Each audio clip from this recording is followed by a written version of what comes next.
E fundit, studiuesit kanë zbuluar se inteligjenca artificiale ka filluar dhe mashtron njeriun. Po, ka filluar të mësoj dhe të mashtroj njeriun. Ka prova të pakundështueshme për këtë të bërë në një studim të kryer në vitet e fundit, 2 vitet e fundit, 2 vjet e gjysmë, nga inxhinierët e informatikës, dhe dëgjojeni me kujdes atë i do t'i them sonte.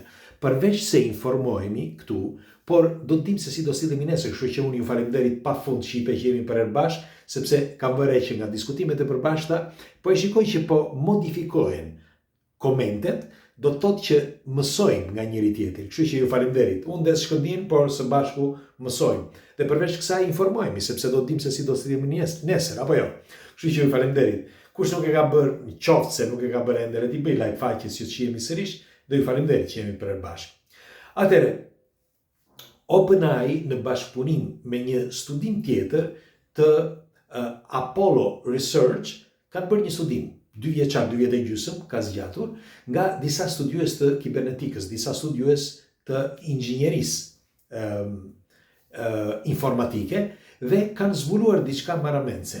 Nëse e mbani mend, para disa muajve kemi bërë një video ku kemi folur për kinezët që kishin ndërtuar një program të ri dhe e kishin bazuar këtë programin me inteligjencë artificiale. Dhe inteligjenca artificiale e detyroi programin të rishkruaj edhe njerë, pra e riformatoi nga e para, ashtu siç dëshironte inteligjenca artificiale.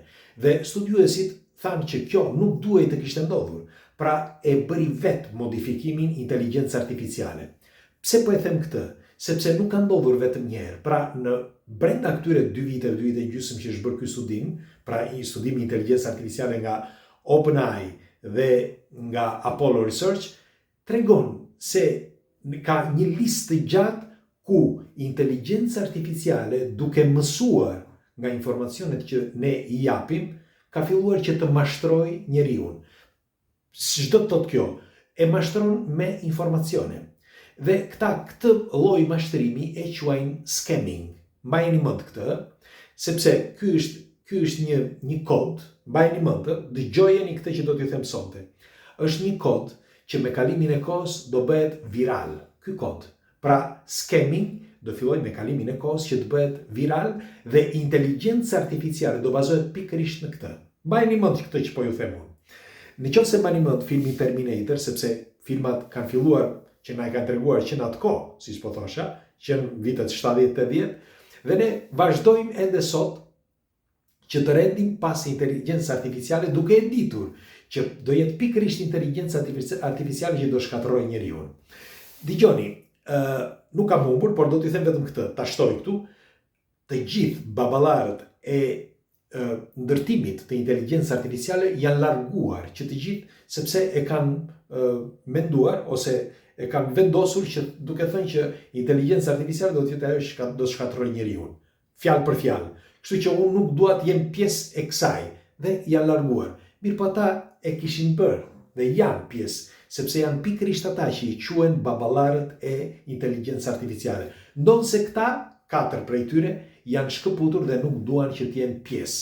Megjithatë, inteligjenca artificiale po vazhdon akoma të eci përpara. Bile do t'ju them, edhe vetë OpenAI bëri një investim 300 miliard, 30 miliard dollar, më falni, më duket 30 miliard dollar, bëri një investim 30 miliard dollar, sepse po shikon se si do të zhvilloj inteligjenca artificiale në një status tjetër. Çdo të thotë kjo.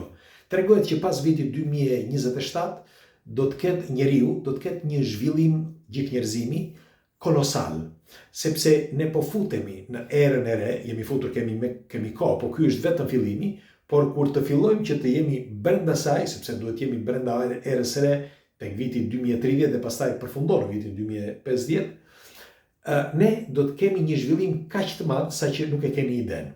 Përveç makinave fluturuese, përveç teknologjisë që do jetë e bazuar me të vërtet me disa me shkencë kibernetike dhe me inteligjencën artificiale, do të shkojmë dhe këto telefonet që shikoni tani nuk do të jenë më kështu, as kompjuterat, sepse pikërisht inteligjenca artificiale do t'i bëj që do t'i rend të gjitha gjërat nga jo të shikueshme, pra jo vizibël, por pastaj në vizibël. Çdo thot kjo, duke i transformuar në 7 ose në 8D.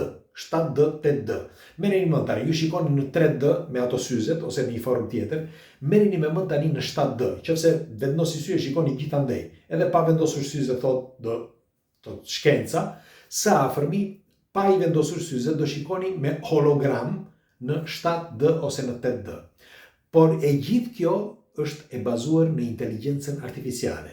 Dhe studiuesit, pra ata që kanë themeluar inteligjencën artificiale, janë të bindur që inteligjenca artificiale një ditë do të zhduki njeriu, sepse njeriu bën pis, njeriu bën dëme. Dhe kjo do shkaktoj probleme të mëdha në njeri. Dhe është shumë e thjeshtë për inteligjencën artificiale, sepse nëse ne i kemi të gjithë këta dispozitivët tu, qoftë telefonat, por edhe kompjuterat, apo baterit, apo çfarë do lloj gjëje, mjafton me emetime, dhe mund të shkatërrojë njeriu. Megjithatë, të kthehemi sërish tek zbulimi që kanë bërë studiuesit. Studiuesit në 2 vjet kanë bërë rreth 3600 kanë seleksionuar rreth 3600 le themi gliçe ose bag, gliçe të quhen gliçe ose si mund të quhet një ndërhyrje e inteligjencës artificiale.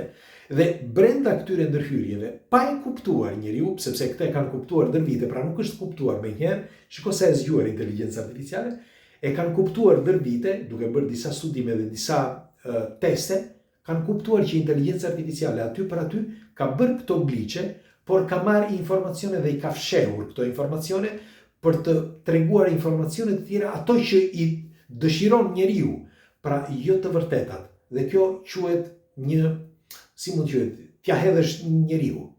Me një fjalë, inteligjenca artificiale ja hedh njeriut. Fillon që të mashtroj njeriun. Shiko, unë habitem ndonjëherë, sinqerisht po them, habitem, jam këtu, flas ndonjëherë kështu dhe them drejt që e mori, po pse bëj video çdo ditë?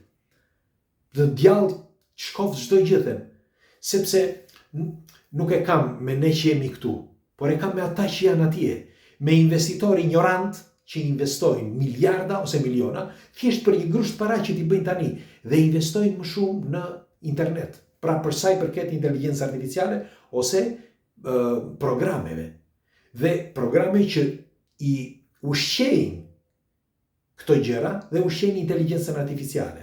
Dhe them, drejt që e mori, po mirë mo, këta nuk lexojnë, a nuk shikojnë këta çfarë problemesh mund të krijojë inteligjenca artificiale? Është e vërtet që na jep një dorë, është e vërtet që ne çdo gjë bëjmë me inteligjencën artificiale. Po e keni idenë ju nëse futet një virus në inteligjencën artificiale, shkatërron çdo gjë. Çdo gjë blackout në tërë botën, dhe nëse ndodh një blackout, e dini se sa njerëz vdesin apo jo, është parashikuar deri në 13% të popullatës. Vetëm nga një blackout. Do thotë njëri nga ju, po ç'lidhje ka blackout? Sa gjëra lidhen pikërisht pra me inteligjencën artificiale. Pa fund. Tani, që është fillimi, merreni me mend pas disa viteve. Pra, këtë studimi që kanë bërë këta inxhinierët e informatikës, që kanë gjetur këto mira, gliçe ose këto forma të inteligjencës artificiale, që duke fshehur informacionet, ata thonë që jemi të bindur, kemi prova, thonë të pakundërshtueshme që në një të ardhme, inteligjenca artificiale, përveç se ne po na mashtron tani, po në një të ardhme, jo vetëm që do të na mashtrojë, por ne nuk do të dimë, dëgjojeni, nuk do të dimë nëse do të na shkatërrojë ose jo, sepse e mban të fshehur. Ti nuk do ta dish kurrë, vetëm kur të vdesësh. Është e tmerrshme ta mendosh. E megjithatë, ecin përpara. Unë do dëshiroj një koment tuaj. Çfarë mund të thoni ju në një argument të tillë? Si mund të komentosh një gjë të tillë kur ka një pjesë të njerëzve, pikërisht edhe baballarët e inteligjencës artificiale që janë tërhequr, por ka dhe një pjesë të njerëzve që janë tërhequr dhe një pjesë tjetër që vazhdon dhe e etur për para, sepse është vetëm për para bëhet, nuk bëhet për asgjë tjetër. Dhe etur për para pa e menduar që fëmijët e tyre, nipët dhe besat e tyre mund të digjen, mund të piqen, ose të shkatërrohen, ose të vdesin nga gazrat, apo ku ta di unë nga çfarë. Dhe do të dëshiroja një komentin tuaj që ta diskutojmë së bashku, sepse ky është thelbi i ekzistencës së njeriut. Apo jo? Kështu që unë pres komentet tuaja, ju falenderoj që jemi përër bashkë, dhe shpresojmë në ditë të bukura, shpresojmë që mos të ndodhin fatkeqësi, sepse unë mendoj që gjëja më e vogël, sot ne jemi mësuar me shumë gjëra, jemi mësuar të çdo gjë e kemi në dorë, çdo gjë. Dhe këtë bëri teknologjia në një kohë shumë të shkurtër. Filloi në vitin 800, siç e kemi thënë. Duke filluar që nga viti 1900, ne filluam teknologjinë dhe sot kemi në brenda 100 viteve, në më pak se 100 vjet, hipim në një avion, kemi telefona, kemi çdo gjë, teknologji e papar. Kjo nuk është rastësi. Dhe do të thotë që kush e manovron ka fuqi marramendse të kësaj inteligjencë. Kështu që jo vetëm të teknologjisë, por edhe të inteligjencës. Megjithatë, unë pres komentet tuaja, kalofshi natë të këndshme dhe një mbrëmje të mirë, dhe shpresojmë në ditë më të bukura. Sinqerisht, pres komentet tuaja që t'u lexojmë. Lexojmë së bashku. Natë.